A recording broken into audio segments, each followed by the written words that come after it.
Hey guys, welcome to the channel. Thank you for being here. My name is Andrew, coming to you from beautiful Costa Rica. Today's topic is going to be all you ever wanted was to be loved. Think about that for a minute. If you like the content, please subscribe. Guys, when you were in the narcissistic relationship, let's say it was a romantic one or siblings, even friendship, it's fine. But one of the things you wanted was to be loved. You wanted to be appreciated and respected. And you wanted this relationship to be reciprocal, meaning you give and I take and you give. It's reciprocal. It's a two-way street. It's like a tennis match going back and forth, and that's beautiful. That's what a healthy relationship should be. Let's be real. In a narcissistic relationship, they are not healthy. They're toxic. They're destructive. They're manipulating. They're divisive. They almost certainly always blow up. They end with a thud, a crash, a bang. They end not in healthy fashions. But getting back on track, all you ever wanted was to be loved. What that means is, yes, sure, in a romantic relationship, you wanted, the way you felt about the narcissistic relationship, you were in love most likely, and you wanted them to reciprocate. It wasn't until after the love bomb stage when you were beginning to become devalued, and then discarded ultimately, most likely, that you realize, wow, this wasn't love. This person can't love. They're incapable of love or of empathy, of any of the honest feelings and emotions that I have and I believe in. They don't have them. But what they wanted was to extract all these things from me, all my beautiful attributes, and have it for themselves, ultimately to crush me, destroy me, rinse, wash, repeat. That's a narcissistic relationship in a nutshell. But what I'm mentioning here is, if you take a step back to any relationship that you have that's not with a narcissist, it's beautiful, it's kind, it just flows, it's natural, there's no pressure, it's give and take. You do things because it's the right thing to do, and the other person does the same thing, and it's enjoyable. There's no walking on eggshells. There's no drama. There's no hidden agendas. At least that's my hope. And it just flows. It's seamless. So that's why many times with a healthy relationship, maybe you haven't seen somebody in, let's say, 1, 2, 3, 5 years, and then all of a sudden, let's say it's a high school reunion or a college reunion or some special get-together, and you see them, and it's as if time stood still, like nothing stopped. You just picked right up where you left off. That is a natural, beautiful relationship, and that's what we all strive for, to have relationships like that, where the person wants the best for you, and of course you want the best for them. And even though you lost touch for a period of time, it wasn't on purpose. It's just that, let's be real, in adult lives, things happen.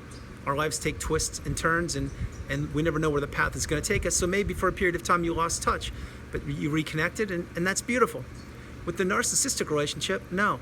It's pressure, it's anxiety, it's gaslighting, it's eggshells, it's drama, it's manipulation, it's nonstop push-pull. It just doesn't end. That's why when you get out of a narcissistic relationship, you need to exhale and focus and focus on yourself and put all your energy into yourself, because for the duration of that narcissistic relationship, you were putting all of your energy into the narcissist or into the relationship when in fact they were doing nothing. But when I say that the thumbnail for this video, all you wanted was to be loved, what that means is, yes, of course, romantic love, absolutely. But on top of that, there are so many different kinds of love. Maybe you just wanted to be heard. Maybe you just wanted to be appreciated. Maybe you just wanted that person to be there for you when you needed them, like to have a sounding board or someone to cuddle with or someone to watch a movie with and actually be present and not be on one of their 3 cell phones. Or you wanted just to be and not to be judged and not to be questioned and not to be mimicked or devalued. You see, when you're in a healthy environment and when you're with people that actually love you, and my hope is you're building those people around you right now. If not, very soon you should do so. But when you're in that, like I said, you're appreciated, you're respected.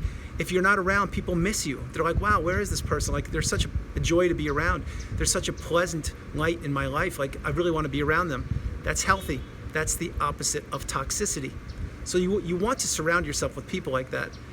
But what I'm mentioning here is, the reason I'm shooting this video is very simply because today I had my personal trainer come over. As many of you know, I've had to have multiple surgeries on my knees and my eye. But I had my personal trainer come over today and train me. And it was beautiful. It was perfect. It's exactly what I was hoping for. And it's been working out real well. So thank you very much. But then there was a moment I needed some help with something, a very small thing. And I won't go into details what it was. But I asked her, hey, could you help me with this? And she's like, are you kidding me, Andrew? Of course, no problem. It took her about 20 minutes to do what I needed her to do, which was to set up something on the computer for me, because I couldn't do it. And she did it. And then when she did it, we double checked everything to make sure it worked properly, and lo and behold, it does. So thank you very much for helping me. And then I showed her out and said thank you, and that was it. And then I went on my walk. And on my walk, it dawned on me, wow, that thing that took her 20 minutes to do for me, out of kindness, out of reciprocity, being reciprocal, let's put it that way, that's because that's another individual wanted to help out, and I needed the help. I reached out, and they accommodated me. But you see, that's not what a narcissist would do. A narcissist would make you wait. They would act like it was a burden for them to do that for you, that maybe they didn't have the time for it, or why can't you do it yourself, or you're so useless, or you're helpless without me. All these things, the list goes on and on, but that's what the narcissist would do. And if you think about what I'm mentioning, the kindness of one person that took them 20 minutes where, in fact, maybe someone else could have done it years ago in that same 20 minutes or less, but they decided not to. I hope that makes sense. And that's what a beautiful relationship's about. That's what a loving relationship is about. It's reciprocal. It doesn't need to be romantic. It can be just two friends. It can be a trainer and a student. In that case, I'm the student and there's the trainer. And the trainer knew how to help me out, and she did. And that's beautiful. That's why you want to surround yourself with positive people. People that reflect back your beautiful energy, not people that consume your beautiful energy. Keep in mind, when you were with the narcissist, when you're in the narcissistic relationship, what they were doing is they were just a non-stop clock consuming your energy. Yes, even when you slept. Why? Because you most likely didn't have good nights of sleep for long periods of time, because you were so on edge and just on high alert all the time, trying to figure out what the next thing was going to be, what next bomb was going to happen, what fire you had to put out, what you had to do tomorrow, all the list of things you had to do to work for the narcissist, when in fact that energy should have gone into yourself. But now my hope is the narcissistic relationship is behind you. You're surrounding yourself with good quality people, people that care about you, people that may love you but not be in love with you, if you get the point. That's huge. People that respect you, people that admire you, people that want to see you do well. These are healthy individuals. And I must admit, I've surrounded myself with many now. A year ago, I had 0. Now, I have many. And I continue to add these people. And my hope is these relationships will last for a lifetime. It's my hope. It's what I'm working on. It's what I'm building towards. And quality people, what they are people you can count on in times of need. Think about this: when you're in the narcissistic relationship and you needed something, let's say you needed a car ride somewhere. Was the narcissist there? No. Why? Because it didn't benefit them. Also, if they weren't there when they told you they would be there, they made you wait, which they loved it, which gave them supply, because you were probably texting them or calling them saying, where are you? You told them you picked me up at 4:30. It's now 4:50 and I'm late. You see, that's how the narcissist likes to live their life. They like to be in control and manipulate you and crush and ruin your dreams, your day, your aspirations, your hopes, the direction that you want to be going in. With healthy individuals and people that love you, and let's say for this part, that love you but aren't in love with you or respect you, and that admire you and want to be around you, these people are beautiful and they want the best for you. They want you to succeed just like you want them to succeed. These are the kind, loving souls that walk the planet. There are many of them, but to find them, you have to reach out. They're not just going to magically knock on your door and say, hey, would you like to do this today? I'd like to do that. And no, you have to show that you're interested, and they have to reciprocate, and then you weed out the people that don't fit you. You acquire or add the people that do fit into your life, and that's beautiful. I'll tell you another example. Today,